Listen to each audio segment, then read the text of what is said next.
The president called you a disgruntled employee. I am not disgruntled. I am frustrated at a lack of leadership. I am frustrated at a lack of urgency to get a head start on developing life-saving tools for Americans. I'm frustrated at our inability to be heard as scientists. Those things frustrate me. As early as January, emails show he was sounding the alarm, first about the critical shortage of N95 masks. We see too many doctors and nurses now dying. And I was thinking that we could have done more to get those masks and those supplies to them sooner. And if we had, would they still be alive today? It's a horrible thought to think about the time that passed where we could have done something and we didn't. You believe you were retaliated against because you raised concerns about hydroxychloroquine. Yes, I do. You'd been sounding the alarm about the lack of testing platforms. This sounded like an important job. That's an important initiative. Nora, I'm the director of BARDA. To take me out of our organization focused on drugs and vaccines and diagnostics in the middle of a pandemic, the worst public health crisis that our country has faced in a century, and decapitate the BARDA organization to move me over to a very small, focused project of any scale, of any level of importance, is not responsible. Didn't make sense. This is virologist Rick Bright, the former head of the Biomedical Advanced Research and Development Authority, or BARDA, speaking out after having been removed from his role in April after criticizing the administration's handling of the coronavirus outbreak. Bright filed an 89-page whistleblower complaint with the Office of Special Counsel, alleging both mismanagement with regard to the government's response to the crisis, as well as retaliation in removing him from his post. Dr. Bright had been sounding warnings as early as January for the necessary resources to develop drugs and vaccines to counter the emerging pandemic, and yet was confronted with opposition from department superiors, including Health and Human Services Secretary Alex Azar.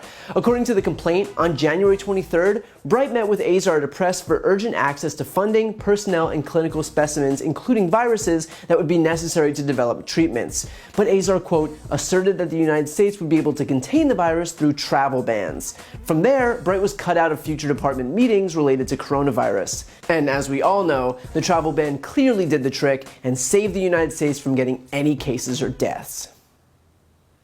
Bright also sounded the alarms on the fact that the administration officials were repeatedly pressuring him to steer millions of dollars in contracts to, quote, companies with political connections to the administration, including a drug company tied to a friend of who else but Jared Kushner. And the final straw came when Trump began pushing hydroxychloroquine, the anti-malaria drug, as a, quote, game changer. Bright refused to jump on board when administration officials pressed for its widespread usage, despite the fact that it was never approved for use treating coronavirus. And that point was driven home when it was revealed that chloroquine and hydroxychloroquine were later found to be dangerous, and were even leading to cardiac arrest. It's almost like there's a reason we should wait for medical professionals to actually vet the drugs that we take. Now, Trump, for his part, dismissed the improper removal of Bright, referring to him merely as a disgruntled employee. The federal watchdog found that Rick Bright's removal from HHS was improper. They're blocking that move right now. Have you seen that report, and do you have any response to it?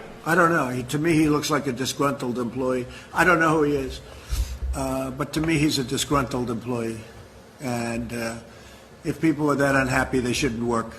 If you're unhappy with a company, you shouldn't work there. Go out, get something else. But to me, he's a disgruntled guy, and I hadn't heard great things about him either. But it wasn't that he was a disgruntled employee. He is a scientist who actually knows what he's talking about. It's Trump who is opting to promote dangerous drugs and silence public health experts whose informed advice clashed with his politicking and grifting. The truth is that Trump was so hellbent on pushing untested drugs because he didn't want to put in the work necessary to actually mitigate the spread of the virus. He didn't bother establishing a nationwide testing system, he didn't want to do contact tracing, he didn't want to invest in any of the other methods that the countries that successfully overcame the virus invested in. Instead, he wanted the easy route, and the easy route for him was to pick a miracle cure. These drugs already existed, the work was already done, and so Trump decided that that would be easy enough for him, which is why we were subjected to day after day of unvetted medical advice on national television from a guy who doesn't know how to spell hamburger, which at the very least should probably preclude you from being able to play doctor. If this government had any concern for the American people, it would reinstate Dr. Bright and defer to experts like him instead of the guy doling out contracts to help make his buddies rich and searching under rocks for miracle cures. But I wouldn't hold my breath because, as we've learned time after time after time, Trump's only priority is helping his friends and helping himself.